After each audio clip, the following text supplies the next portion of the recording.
Halo teman-teman, kali ini saya akan menjelaskan tentang Kerajaan Samudra Pasai. Kerajaan Samudra Pasai merupakan kerajaan Islam pertama di Nusantara. Kemunculan kerajaan ini diperkirakan berdiri mulai awal atau pertengahan abad ke-13 Masehi sebagai hasil dari proses Islamisasi daerah-daerah pantai yang pernah disinggahi pedagang-pedagang Muslim sejak abad ke-7, ke-8, dan seterusnya. Kerajaan ini terletak di pesisir timur Laut Aceh. Kerajaan Samudra Pasai merupakan gabungan dari Kerajaan Pasai atau Perlak. Pasai merupakan kerajaan besar, pusat perdagangan dan perkembangan agama Islam. Sebagai kerajaan besar, di kerajaan ini juga berkembang suatu kehidupan yang menghasilkan karya tulis yang baik. Sekelompok minoritas kreatif berhasil memanfaatkan huruf Arab yang dibawa oleh agama Islam untuk menulis karya mereka dengan bahasa Melayu. Inilah yang kemudian disebut sebagai bahasa Jawi dan hurufnya disebut Arab Jawi. Ada sejumlah sumber tertulis yang menjelaskan tentang berdirinya Kerajaan Samudra Pasai.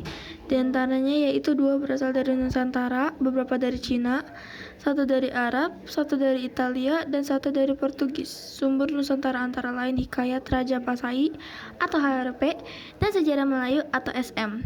Sumber Cina antara lain Yin Yang Shenglan dari Mahuan, Berita Arab dari Ibn Battuta, Kisah Pelayan Marco Polo dari Italia, sedangkan sumber yang berasal dari Portugis ialah Summa Orientalnya Tommy Pires.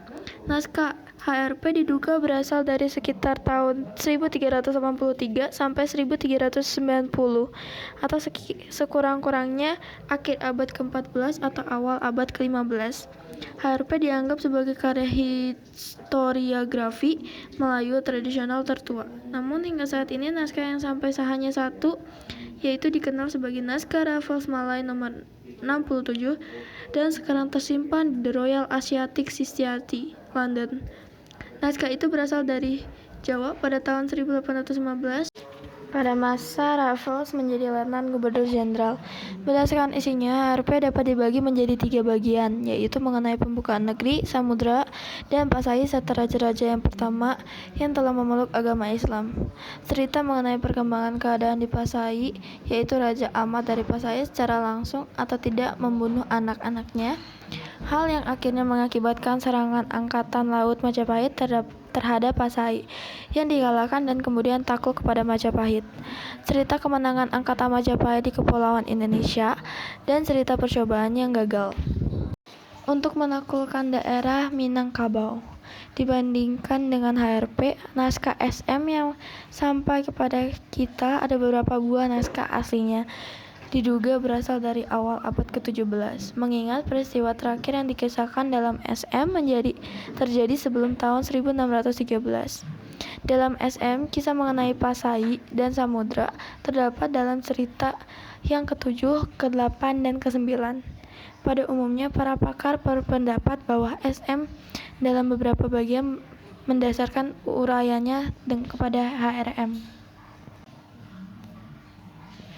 Sedangkan dalam berita Cina, memang tidak ada berita yang secara langsung menyebut Pasai, walaupun yang menyinggung kata samudra dan beberapa daerah lain di Sumatera bagian utara agak banyak ditemukan. Namun mengingat pada masa para ahli tarik atau musafir Cina itu hidup sejaman dengan masa perkembangannya kerajaan samudra, Pasai tidaklah terlalu dapat disalahkan jika para peneliti cenderung menyesuaikan berita dengan Pasai.